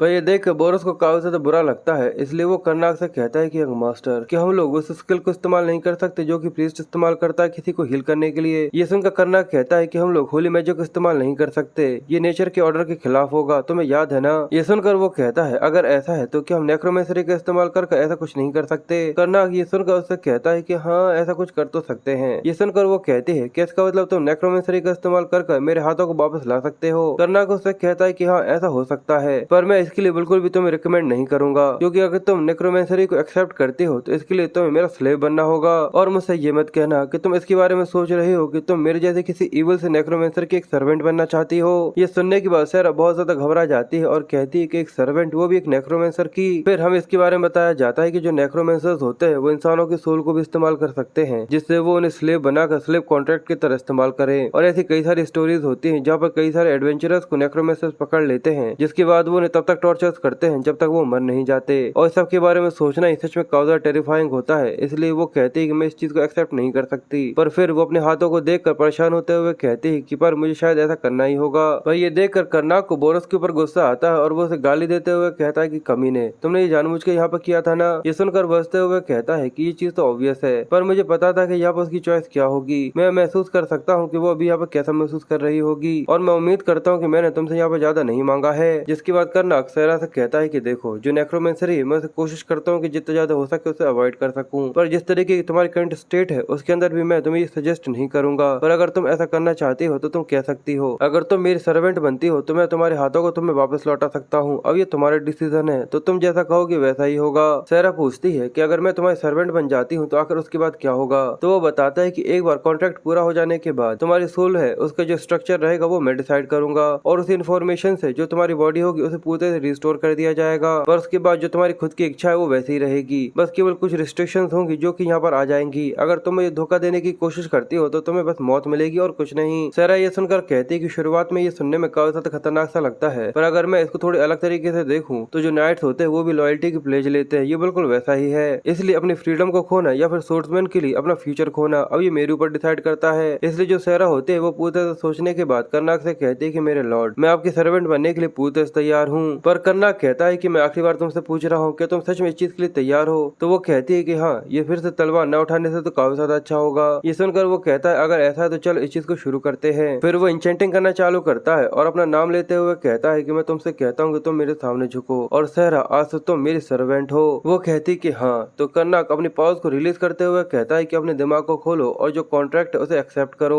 अगर तुम ऐसा करती हो तो तुम्हें वापस वो मिलेगा जो कि तुमने खो दिया है। अब जैसे ही वो इस कॉन्ट्रैक्ट के लिए हाँ बोलती है, कर्नाक की एनर्जी उसके शरीर के अंदर फ्लो होना चालू हो जाती है, जिसकी वजह से सहरा को काफी ज्यादा दर्द हो रहा था। सहरा जिसको सहती है और धीरे धीरे कर जो उसके हाथ होते हैं वो पूरी तरह से ठीक होने लगते हैं। ये देखकर वो भी काफी ज्यादा हैरान थी और कुछ ही समय के बाद उसके हाथ पूरी तरह से रिस्टोर हो गए थे। सच में ये देखना उसके लिए किसी मिरेकल की तरह था। और कर्नाक उससे कहता है कि सहरा आज से तुम मेरी सर्वेंट बन चुकी हो। पर सहरा अपने हाथों को देख के इतनी ज्यादा एक्साइटेड होती है कि वो कहती है कि यस मास्टर, जैसा आप कहेंगे मैं वैसा करने के लिए तैयार हूँ। जिसके बाद वो सहरा से कहता है कि तुमने काफी अच्छा काम किया। चलो हम लोगों को बताओ कि आखिर हम लोगों को एलियास और रेल के साथ क्या करना चाहिए जो कि किडनैप हो चुके हैं, क्योंकि जो सेट्रोफ की नेक्रोमेंसर पावर है वो हमारी उम्मीद से काफी ज्यादा स्ट्रॉन्गर है। इसलिए मुझे लगता है कि उनके ऊपर काफी ज्यादा पावरफुल नेक्रोमेंसरी का इस्तेमाल करना चाहिए, ना कि मुझे क्योस माना का। पर बोरस कहता है अगर ऐसा कुछ हुआ तो जो सिटी है वो पूरी तबाह हो जाएगी। कर्नाक कहता है इसलिए हम लोगों को यहाँ पे चुनना होगा, या तो हम लोग तैयार होकर उन दोनों को जाकर बचाएं, या फिर दूसरा ऑप्शन ये है कि हम लोगों को यहाँ से भाग जाना चाहिए। और अब इस चीज को लेकर वो दोनों यहाँ पे बहस करना चालू कर देते हैं। तो सहरा बीच में बोलती है, पर क्या तुम्हारे दोस्त को यहाँ पर बचाना एक ऑब्वियस चॉइस नहीं होनी चाहिए? बोरोस कहता है पर अगर ऐसा हुआ तो हम लोगों को काफी ज्यादा वायलेंस को इस्तेमाल करना होगा। सहरा कहती है कि फिर भी भले ये काफी ज्यादा अच्छी चॉइस ना हो, पर फिर भी हम लोग हमारे दोस्तों को पीछे नहीं छोड़ सकते, और अपने दोस्तों को एक ऐसे खतरे से बचाना जो कि काफी ज्यादा खतरनाक है वो सच में काफी ज्यादा अच्छी चीज होगी। बोरोस कहता है अच्छा अब मैं समझ गया, यानी अगर इंटेंशंस अच्छे हो तो जो बुरे मेथड्स होते हैं वो भी जस्टिफाइड हो जाते हैं। पर ये सुनकर सहरा सोचती है कि आखिर ये लोग क्या सोच रहे हैं। इसलिए करना खुश होते हुए कहता है अब लगता है कि मेरे पास कोई और चॉइस नहीं बची है, मुझे नेक्रोमेंसरी इस्तेमाल करनी ही होगी। और बोरोस आगे कहता है क्योंकि सहरा ने ये कहा है, क्योंकि सारी चीजें पूरी जस्टिफाई हो जाएंगी। ये सुनकर सहरा चिल्लाते हुए कहती है कि रुको, मेरा कहने का ये मतलब नहीं था। जिसके बाद हमें सिटी के अंदर का सीन दिखाते हैं जहाँ पर कई सारे लोग होते हैं, पर वो अचानक एक दूसरे से बहस करना चालू कर देते हैं। और जिस तरीके की बहस उन लोगों में चल रही थी देख ऐसा लग रहा था कि वो सारी की सारी बहस पूरी तरह से बेकार सी है। वो लोग इसलिए लड़ रहे थे क्योंकि वो लोग मर्चेंट्स थे और जो आउटसाइडर्स थे उन लोगों को वो पकड़ने के लिए जाना चाहते थे, पर जो दूसरे लोग थे वो जाना नहीं चाहते थे। ये देखकर वहाँ खड़ा हुआ गार्ड कहता है कि आखिर हम लोग इतनी रात में यहाँ पर कर क्या रहे हैं, मैं तो काफी ज्यादा थक चुका हूँ। पर उसका जो साथी होता है वो कहता है कि आखिर तुम क्या सोच रहे हो, क्या आखिर तुम यहाँ पर खड़े होकर क्या कर रहे हो। ये सुनकर वो आदमी कहता है कि तुम मुझे यहाँ पर ऑर्डर देने की कोशिश कर रहे हो। वो कहता है कि मुझे यकीन नहीं हो रहा, क्या तुम्हें सच में ऐसा लगता है कि मैं ऐसा चाहता हूँ इसी वजह से ऐसा कर रहा हूँ। और अचानक ही वो अपनी तलवार को उस आदमी के ऊपर घुमा देता है। ये देखकर वो भी काफी ज्यादा हैरान था और कहता है क्या तुम क्या कर रहे हो, क्या तुम मुझसे लड़ना चाहते हो। वो कहता है कि नहीं, बस ये गलत फहमी थी, असल में जो मेरी तलवार है वो खुद से ही घूम रही है। पर वो आदमी होता है वो उसकी कुछ भी नहीं सुनता और अपनी जल्दी से तलवार को घुमाते हुए उस आदमी को यहाँ पर घायल कर देता है। बाकी लोग ये देख उन लोगों को रोकने की कोशिश करते हैं, पर अचानक ही जो आदमी होता है वो पूरा ट्रांसफॉर्म हो गया था और वो कहता है कि शुरुआत इसने करी थी। पर उसको किसी मॉन्स्टर की तरह देखकर वो लोग काफी ज्यादा हैरान हो जाते हैं और जल्दी से अपनी तलवारों को निकालते हुए कहते हैं कि ये एक मॉन्स्टर है, जल्दी से इसको मार डालो। ये सुनकर वो आदमी काफी कंफ्यूज था और वो कहता है कि आखिर ये क्या है, रुक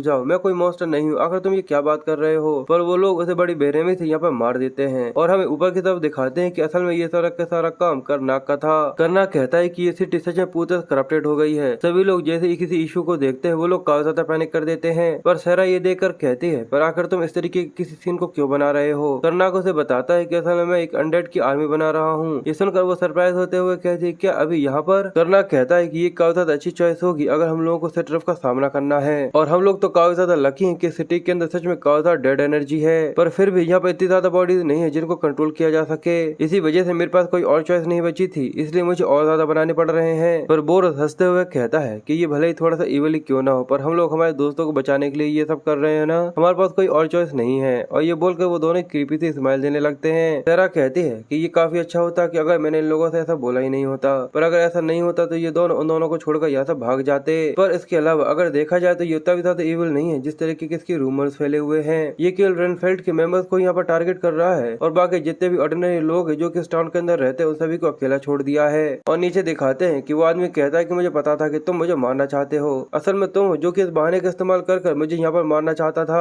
और ऐसे ही करते हुए वो लोग वहाँ पर काफी ज्यादा इंटेंशनली फाइट लड़ते हैं और धीरे धीरे कर वो सभी एक दूसरे को मारते चले जाते हैं। और कुछ ही समय के बाद वहाँ पर काफी ज्यादा बॉडीज आ जाती हैं। ये देखकर कर्नाक खुश होते हुए कहता है कि लगता है कि जो चीज मैंने सोची थी वो काफी अच्छे तरीके से काम कर रही है, लगता है कि ये मेरी उम्मीद से काफी ज्यादा है जिससे सारा काम हो सकता है। इसलिए वो कहता है कि उठो मेरी आर्मी, और ये कहकर वो नेक्रोमेंसरी का इस्तेमाल करना चालू कर देता है। और जैसे जो उसकी नेक्रोमेंसरी की बीम होती है वो जितने भी अनडेड्स के अंदर जाती है, देखते ही देखते वो सभी के सभी ज़ॉम्बीज़ के अंदर कन्वर्ट हो जाते हैं और मॉन्स्टर्स की तरह उड़ना चालू कर देते हैं। और वो सच में देखने में काफी ज्यादा डरावने से और काफी ज्यादा खतरनाक लगने लगे थे। अब वो धीरे धीरे कर अपने कदम बढ़ाना चालू करते हैं। ये देख कर एलिसा घबराते हुए कहती है कि जो मैंने सोचा था वो भूल जाओ, सच में ये काफी ज्यादा क्रूर और इविल है। और हमें कर्नाक के सामने बहुत सारे लोगों को दिखाते हैं जो कि धीरे धीरे कर आगे बढ़ रहे थे और ये उसकी आर्मी ऑफ अनडेड है जो कि काफी सारे लोगों की है। ये देखकर वो कहता है कि आगे बढ़ो और सारा सोचती है कि मैं एक ऐसे इंसान की स्लेव बन चुकी हूँ कि ये चीज मेरे लिए ठीक होगी। और उन ज़ॉम्बीज़ के अलावा हमें वहाँ पर और भी कई सारे डीमंस को दिखाते हैं जो कि देखने में काफी ज्यादा क्रीपी से लग रहे थे। और उन ज़ॉम्बीज़ के अलावा हमें यहाँ पर और भी कई सारे मॉन्स्टर्स को दिखाते हैं जिनके हाथ उनके सिर के ऊपर थे जो कि देखने में काफी ज्यादा क्रीपी और काफी ज्यादा डरावनी से लग रहे थे। और कुछ ही समय में जितने भी मॉन्स्टर्स होते हैं वो सभी मेंशन की तरफ बढ़ना चालू कर देते हैं और वहाँ पर कई सारे ज़ॉम्बीज़ होते हैं जो कि बाहर के लोगों से लड़ रहे थे। और कर्नाक ये देखकर कहता है कि वो यहाँ पर कई सारे डेड ड्रैगन्स को समन कर चुका है और साथ ही साथ ट्रम्पीटर्स को भी। साथ ही वो सोचता है कि कुछ समय तक मैं अकेला ही था जो कि इस तरीके की किसी स्पेल को इस्तेमाल करने की केपेबल था, पर जब से ये पास्ट बदला है लगता है कि लोगों के पास मेरे कुछ आइटम्स है जिसकी वजह से वो कुछ ऐसा कर पा रहे हैं। जिसके बाद कर्नाक हाथ का इशारा करते हुए कहता है चलो हम लोग चलते हैं वरना वो हमारे बारे में पता लगा लेगा। सारा पूछती है कि आखिर वो हमारे बारे में पता कैसे लगा सकता है। कर्नाक कहता है कि असल में ये एक फैक्ट है कि जितने भी यहाँ पर ज़ॉम्बीज़ है वो सभी इल्यूजन्स हैं। ये सुनकर वो बहुत ज्यादा शॉक हो जाती है और कहती है कि ये सभी इल्यूजन्स हैं। कर्नाक कहता है कि ज्यादातर जो है वो सभी इल्यूजन्स हैं। क्या तुम्हें सच में ऐसा लगता है कि इतने कम समय के अंदर मैं इतने सारे ज़ॉम्बीज़ को यहाँ पर खड़ा कर सकता हूँ? अब ये सुनने के बाद सारा के दिल में ठंडक पड़ गई थी और वो कहती है कि तुम सच में काफी अच्छे हो, तुमने काफी अच्छा काम किया है, हम लोग काफी ज्यादा जल्दी क्यों नहीं कर रहे। जिसके बाद सीन शिफ्ट होता है और हमें चेम्बर के अंदर के सीन दिखाते हैं कि सेट्रफ एक मैजिकल सर्कल के अंदर खड़ा हुआ था और अपने आप को किसी तरीके से कनेक्ट करा हुआ था और उसके सामने वो दोनों सेक्रीफाइस के लिए बांध कर रखे गए थे। सेट्रफ कहता है कि ये तो बस ज़ॉम्बीज़ है और जिस तरीके का उनका नंबर है ये तो बस कुछ कीड़ों की तरह है। पर वो पूरे में उन तीनों को सर्च कर रहा था और सोचता है कि आखिर वो लोग कहाँ पर हैं, आखिर वो लोग कहाँ पर छुपे हुए हैं। पर तभी उसे काफी भारी आवाज आती है कि सच में ये काफी ज्यादा बड़ा बेसमेंट है, मैंने ऐसा सोचा नहीं था कि इस स्टेट के अंदर इतना ज्यादा बड़ा बेसमेंट हो सकता है। ये सुनकर सेट्रफ सच में काफी ज्यादा सरप्राइज हो जाता है और जैसे ही वो पीछे की तरफ देखता है तो वो तीनों के तीनों अंदर थे। और कर्नाक आगे कहता है कि मैंने तुमसे कहा नहीं था कि सेट्रफ हम लोग जल्दी ही मिलेंगे। पर सेट्रफ केवल एक ही चीज सोच रहा था कि आखिर वो अंदर कैसे आ गए। कर्नाक आगे कहता है लगता है कि तुम काफी ज्यादा थक गए हो, लगता है कि उन ज़ॉम्बी से लड़ने में तुम्हें काफी ज्यादा थकान हो रही थी। और सर उन दोनों को देखती है जिनको बांध कर आल्टर के ऊपर रखा गया था जहाँ उन्हें डीमन के लिए सेक्रीफाइस किया जाता, पर अभी तक उनका सेक्रीफाइस नहीं किया गया था। ये देखकर सेट्रफ कहता है अच्छा ये जितना भी काम है यानी वो सारा का सारा तुम्हारा किया धरा है। पर तुम्हें देख कर ऐसा लगता है कि तुमने यहाँ पे काफी बड़ी गलती कर दी है, क्योंकि भले ही मैं सच में यहाँ पे काफी ज्यादा थक चुका हूँ पर फिर भी ये इतना नहीं है कि मैं तुम्हारे जैसे किसी कमीने का सामना न कर सकूँ। और वो वहाँ पर उनके अनडेड्स को समन कर लेता है और आगे कहता है कि मैं तुम्हें इस चीज का रिग्रेट करवाऊंगा कि तुम यहाँ पर अपने कदम बढ़ाने की कोशिश क्यों कर रहे थे। अब जैसे ही वो ज़ॉम्बीज़ आगे बढ़ना चालू करते हैं तो कर्नाक उन दोनों को ऑर्डर देता है और वो दोनों भी काफी ज्यादा तेजी से अपनी तलवार को घुमाते हुए उन ज़ॉम्बीज़ के ऊपर अटैक करना चालू कर देते हैं। जिसके बाद कर्नाक अपनी नेक्रोमेंसरी को इस्तेमाल करते हुए कहता है कि आओ मेरे स्लेव्स अपनी सोल से मुझे सर्व करो। और ये कहकर वो वहाँ पर रेत को बुला लेता है जो कि काफी ज्यादा खतरनाक सोल्स होती है। जितने भी अनडेड्स वहाँ पर लड़ रहे थे उन सबसे वो लड़ती है और आसानी से उन सभी को मारती चली जाती है। उन सभी के बीच में काफी ज्यादा इंटेंस और काफी ज्यादा खतरनाक तरीके से लड़ाई हो रही थी जो कि देखने में सच में काफी ज्यादा इंप्रेसिव है, क्योंकि यहाँ पर सेरा भी अपने ऑरा के साथ उन सभी को मार रही थी और यहाँ तक बोरस भी काफी आसानी से जितने भी अनडेड्स होते उन सभी का सामना कर पा रहा था। और कुछ ही समय के बाद ये कहना कि आखिर यहाँ पर कौन का पलड़ा भारी हो रहा है इस चीज में कोई भी शक नहीं रह गया था। कर्नाक ने जितने भी अनडेड्स थे उन सभी को यहाँ पर खत्म कर दिया था। सेट्रफ ये देखकर बहुत ज्यादा हैरान होते हुए कहता है पर आखिर तुम इनसे इतना ज्यादा आसानी से डील कैसे कर सकते हो, लगता है कि अब मुझे अपने ट्रम्प कार्ड को बाहर निकालना ही होगा। और ये कहकर वो फिर से वहाँ पे काफी ज्यादा खतरनाक डीमन को समन कर लेता है जो कि देखने में पहले वाले से भी काफी ज्यादा डरावना लग रहा था। ये देखने के बाद सेरा काफी ज्यादा हैरान हो जाती है। बोरस कहता है कि ये सच में काफी ज्यादा खतरनाक है, ये यहाँ पर फिर से उस डीमन को बुला रहा है। पर कर्नाक ये देखकर कहता है ये तो बिल्कुल पिछली बार की तरह है, ऐसा लगता है कि ये चीज कुछ जरूर से ज्यादा रिलेवेंट है और जरूर अब इसकी जो नेक्रोमेंसरी पावर्स है वो अपनी लिमिट तक पहुंच चुकी होंगी। और अचानक ही कर्नाक यहाँ पर अपने स्पेल को इस्तेमाल करता है जिसकी वजह से जो डीमन होता है वो वहीं कहीं रुक जाता है, या फिर ये कहना चाहिए वो फिर से अंदर जाने लगा था। ये देखकर वो डीमन भी हैरान होते हुए कहता है कि आखिर ये क्या हो रहा है, और ये बोलकर वो अपने हाथों से अपने आप को रोकने लग जाता है। कर्नाक कहता है कि ये और क्या है, ये काउंटर समनिंग है, अगर तुम यहाँ से काफी अच्छी तरीके से चले जाते हो तो यही तुम्हारे लिए अच्छा होगा। पर डीमन कहता है कि मैं ऐसी बेकार सी चीजें से बिल्कुल भी हार नहीं मानने वाला। और ये कहकर वो फोर्सफुली समन होना चालू हो जाता है और वो अपनी बहुत ज्यादा ताकत लगाता है जिसकी वजह से जो फर्श होता है उसके ऊपर क्रैक्स आ गए थे। जिसके बाद हमें दिखाते हैं कि वहाँ पे काफी ज्यादा बड़ा धमाका होता है जिससे वहाँ पे पूरे में धुआं ही धुआं हो गया था। जिसके बाद अब वो डीमन फोर्सफुली बाहर आ जाता है और वो अपने कॉन्ट्रैक्टर से कहता है कि बताओ आखिर तुम क्या चाहते हो। सेट्रफ कहता है कि उन आदमियों को मार डालो और औरत को मेरे पास लेकर आओ। डीमन गुस्से में अपनी एनर्जी को रिलीज करते हुए कहता है कि मैं कॉन्ट्रैक्टर की विश को फुलफिल करूंगा। सारा ये देखकर हैरान थी और वो कहती है कि तो काफी ज्यादा इनक्रेडिबल अमाउंट ऑफ प्रेशर है। बोरिस भी कहता है कि आखिर क्या हुआ, जो समनिंग गेट था वो आखिर क्लोज क्यों नहीं हुआ। तो पीछे से करना उन दोनों को इशारा करते हुए कहता है कि जाओ जाओ, जैसा हम लोगों ने प्लान बनाया था वो वैसा काम नहीं कर रहा, तो इसलिए तुम्हें जाकर लड़ना पड़ेगा। और ये सुनकर जो उन दोनों के चेहरे पर हंसी होती है वो दिख सकती थी कि वो काफी ज्यादा डरे हुए हैं। पर अब वो यहाँ पर क्या कर सकते थे। वो दोनों ही जंप करते हुए उस डीमन के ऊपर अटैक करने की कोशिश करते हैं, पर उन दोनों की किसी भी अटैक से उस डीमन को कुछ भी नहीं होता। वो उन दोनों के ऊपर अटैक करते हुए कहता है कि ये तो काफी ज्यादा लाफेबल है, तुम कीड़े कहीं के। और जैसे वो डीमन अपनी बड़ी सी तलवार को घुमाते हुए उन दोनों के ऊपर अटैक करता है, तो वो सही समय पर जंप करते हुए उस अटैक से बच जाते हैं। पर ये अटैक प्रेशर काफी ज्यादा होता है, जिसकी वजह से उन लोगों को काफी दिक्कत आ रही थी। पर कर्नाक फायर बॉल्स बनाते हुए कहता है अगर ऐसा है तो आखिर तुम्हारा इसका क्या ख्याल है। और वो उस डीमन के ऊपर कई सारे फायर बॉल्स को फेंक देता है। ये देखकर वो थोड़ा सरप्राइज था, पर फिर वो अपनी मैजिक का इस्तेमाल करते हुए जितनी फायर बॉल्स होती है उन सभी को एक ही जगह पर लाकर पूरी तरह खत्म कर देता है। सारा कहती है कि अगर ये डीमन एक ऑरा यूजर है तो जरूर ये पर्पल लेवल के नाइट के लेवल के बराबर का होगा। बोरस कहता है कि अगर मैं अपना बैटल और अवेकन कर पाता तो शायद हम लोगों को यहाँ पर इस तरीके से स्ट्रगल नहीं करना पड़ता। पर ये सुनकर कर्नाक उससे कहता है अगर ऐसा है तो चलो ठीक है, हम लोग प्लान पी को इस्तेमाल करते हैं। ये सुनने के बाद वो काफी ज्यादा सरप्राइज हो जाता है और बोरस कहता है कि सच में हम लोग ऐसा कर सकते हैं। पर सेरा को प्लान पी कुछ भी समझ में नहीं आ रहा था, जिसके बाद वो उसके सामने बैठ जाता है और कर्नाक अपना हाथ उसके ऊपर रखते हुए कहता है कि मेरे किन। ये सुनकर वो सरप्राइज थी और कहती है कि अचानक ही मुझे ऐसा क्यों लग रहा है। पर जो कर्नाक है उसने क्या अभी सर बोरस से किन कहा। कर्नाक कहता है कि अपने माइंड को खोलो और इस चीज को एक्सेप्ट करो, ये तुम्हारे मास्टर का ऑर्डर है। और जो बोरस की आंखें होती है वो अचानक ही सेरा की आंखों से मैच हो जाती है। और असल में जो प्लान पी था असल में वो पोजेशन था। असल में वो लोग यहाँ पर सेरा की बॉडी को पोजेस करने वाले थे। ऐसा करने के बाद वो काफी ज्यादा खुश होता है और कहता है कि सच में काफी लंबे समय के बाद किसी और की बॉडी के अंदर जाने के बाद मुझे काफी अच्छा लग रहा है। पर ये देखकर सेरा काफी हैरान होते हैं और कहती है कि यहाँ पर किन का मतलब क्या ये लोग मेरे बारे में बात कर रहे थे। जिसके बाद कर्नाक उससे कहता है कि जाओ सरबरस। ये सुनकर वो कहती क्या कि किस तरीके का बाहियासा नाम है। पर बोरस उससे कहता है कि सेरा मुझे माफ कर देना, कुछ समय के लिए पर मुझे तुम्हारी बॉडी यहाँ पर लेनी होगी। तो वो रोते हुए कहती है कि इसको अच्छे से इस्तेमाल करना और प्लीज मुझे बाद में वापस लौटा देना। पर ये देखकर वो डीमन हंसते हुए कहता है कि पर आखिर एक ऐसा कमीना जो कि खुद ऑरा यूजर नहीं है, आखिर वो किसी और के बैटल ऑरा को इस्तेमाल कैसे कर सकता है। पर तभी सेरा उसके ऊपर हमला करते हुए कहती है कि आखिर ऐसा किसने कहा कि मैं ऐसा नहीं कर सकता। पर ये देखने के बाद डीमन काफी ज्यादा सरप्राइज था और कहता है कि आखिर ऐसा कैसे हो सकता है। और अब उसके केवल एक अटैक की वजह से वो डीमन यहाँ पर काफी ज्यादा बुरी तरीके से घायल हो जाता है। और बोरस आगे कहता है किसी और की बैटल ऑरा को इस्तेमाल करना तो मेरी एक्सपर्टीज है। डीमन ये देखकर सरप्राइज होते हुए कहता है कि ये यहाँ पर मेरे गैप्स के ऊपर परफेक्टली एम कर रहा है और इसके अलावा ये पहले से और भी ज्यादा ताकतवर हो चुका है, ये काफी ज्यादा डिफिकल्ट है। और फिर जो सेरा का ऑरा होता है वो अचानक ही पर्पल के बजाय ब्लू कलर के अंदर चमकना चालू हो जाता है। पर फिर अचानक ही जो सेरा का ऑरा होता है वो दूसरे कलर के अंदर यानी ब्लू कलर के अंदर चमकना चालू हो जाता है। सेरा कहती है कि मैं एक ब्लू नाइट बन चुकी हूँ क्योंकि सर बोरस मेरी बॉडी को इस्तेमाल कर रहे हैं। और बोरस उससे कहता है कि सेरा तुम्हारी लेटेस्ट पावर तो सच में काफी ज्यादा कमाल की है, तुम्हारा बहुत बहुत शुक्रिया क्योंकि अब इस पावर की वजह से अब मैं काफी ज्यादा और कंफर्टेबली लड़ सकता हूँ। और अब तुम्हारा शुक्रिया क्योंकि अब इस पावर की वजह से मैं और भी ज्यादा कंफर्टेबली लड़ सकता हूँ। जिसके बाद सेरा आगे बढ़ना चालू करते हैं और अपने ब्लू ऑरा का इस्तेमाल करते हुए उस डीमन के ऊपर कई सारे मल्टीपल अटैक्स करती है, जिसकी वजह से वो पूरी तरह खून खुआन हो गया था और उसे इस चीज में काफी ज्यादा मजा आ रहा था। ये देखकर वो डीमन काफी ज्यादा सरप्राइज था और कहता है कि ऐसा तो हो ही नहीं सकता, आखिर में ऐसे कैसे हार सकता हूँ। और सेरा इस चीज की काफी ज्यादा मजे लेते हुए उस डीमन को बहुत बुरी तरीके से घायल करती जा रही थी। ये देखकर वो कहता है कि शिट। और तभी सेरा जंप करती है और जैसे ही वो उसके ऊपर अटैक करने वाला होता है वो बड़े आसानी से नीचे आ जाती है और हंसते हुए कहती है कि बस इतना ही दम है तुम्हारे अंदर। वो डीमन काफी गुस्से में कहता है कि तुम शैतान कहीं के, पर ऐसा बिल्कुल भी मत सोचना कि तुम इस सब की वजह से यहाँ पर जीत सकते हो। एक बार तुम यहाँ पर पोजीशन को इस्तेमाल करना बंद कर दो तो ये सब खत्म हो जाएगा। और ये कहकर वो कर्नाक और बोरस के ऊपर अटैक कर देता है जहाँ पर वो पोजेस कर रहे थे। ये देखकर कर्नाक काफी सरप्राइज था और अचानक ही वहाँ पे काफी ज्यादा बड़ा धमाका होता है। ये देखकर वो डीमन हंसना चालू कर देता है और कहता है कि तुम सच में इंसान काफी ज्यादा केयरलेस निकले। पर तभी कर्नाक हंसते हुए कहता है कि आखिर तुमने क्या सोचा था कि जो यहाँ पर समन हो सकता है क्या वो किसी और चीज का समन नहीं कर सकता।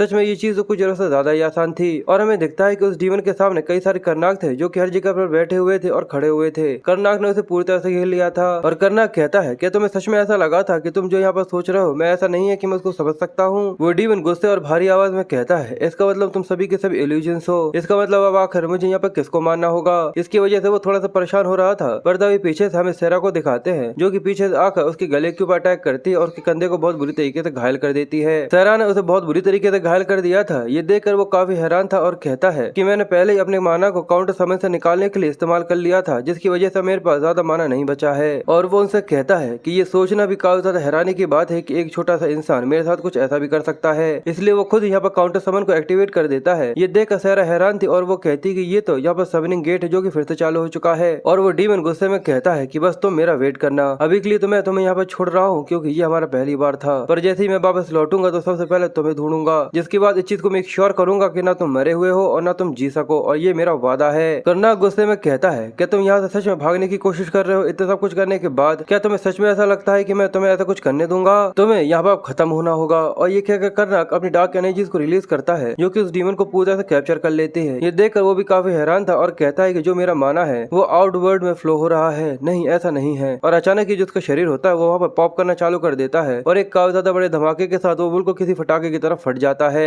करनाक ने अब उसे यहाँ पर मार डाला था, जिसके बाद उसने जितने भी इल्यूजन्स बनाए हुए थे उन सभी को वो वहाँ पर गायब कर देता है, जिसके बाद वो दोनों अपनी बॉडीज के अंदर वापस आ जाते हैं। तो ये देखकर बोरस उससे कहता है कि ये तो काफी ज्यादा अच्छा था, पर सेरा इसकी वजह से काफी ज्यादा थक गई थी और वो कहती है कि आखिरकार मुझे मेरी बॉडी वापस मिल चुकी है, पर मुझे काफी ज्यादा दर्द हो रहा है। बोरस कहता है कि तुम्हारा मुझे बॉडी देने के लिए बहुत बहुत शुक्रिया, पर अब तुम अपने ऑरा रिलीज करोगे तो तुम्हें काफी ज्यादा कम दर्द होगा। और करनाक अब आगे बढ़ते हुए कहता है कि अब ठीक है, बस अब एक और कमीना है जिसको अब हमें यहाँ पर हराना है। पर सेट्रफ ये देखने के बाद अब उसकी यहाँ पर दाल बिल्कुल भी नहीं गलने वाली। वो एक लंबी सी सांस लेते हुए हाथ खड़े कर देता है और कहता है कि ठीक है, मैं हार मानता हूँ, मैं तुम्हें सारी इन्फॉर्मेशन देने के लिए तैयार हूँ जो कि मुझे पता है, तो बताओ आखिर तुम क्या जानना चाहते हो? करनाक ये देखकर थोड़ा सा कंफ्यूज था और वो कहता है मुझे लगता है कि तुम यहाँ पर किसी चीज को कुछ गलत समझ रहे हो। और करनाक आगे कहता है कि ये चीज और भी ज्यादा आसान होगी कि अगर मैं तुम्हें यहाँ पर मारकर तुम्हारी सोल से इंट्रोगेशन करता हूँ तो आखिर मैं चीजों को और भी ज्यादा कॉम्प्लिकेटेड क्यों करूँ? साथ ही वो सहरा से पूछता है कि यहाँ पर कोई वजह है जिसके लिए हमें यहाँ पर छोड़ देना चाहिए, तो वो इशारा करते हुए कहती कि नहीं, मार दो इस कमीने को। ये सुनते ही करनाक कहता है कि ये काफी अच्छा है, जिसके बाद वो अपनी उंगली के इशारे से काफी ज्यादा बड़े डार्क साइथर को बनाता है और जैसे वो उस बड़े से साइथ को घुमाता है तो ये देखकर सेट्रफ कहता है कि रुक जाओ, पर उसकी काफी ज्यादा बड़ी चीख के साथ वो यहाँ पर खत्म हो जाता है।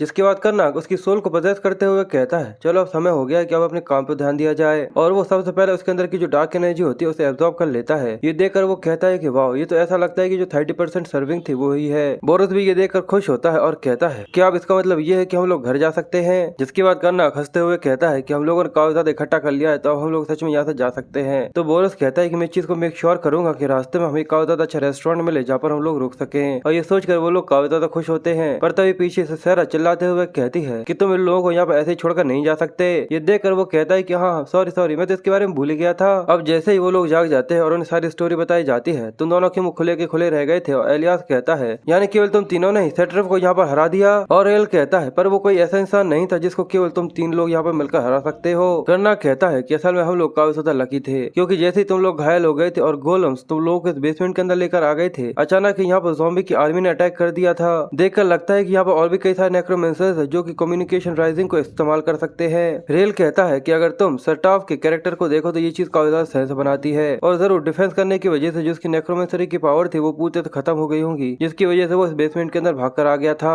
और करनाक आगे कहता है कि इसलिए हम लोगों ने इस अपॉर्चुनिटी को बिल्कुल भी मिस नहीं किया और सेरा ने उसे यहाँ पर आकर हरा दिया था।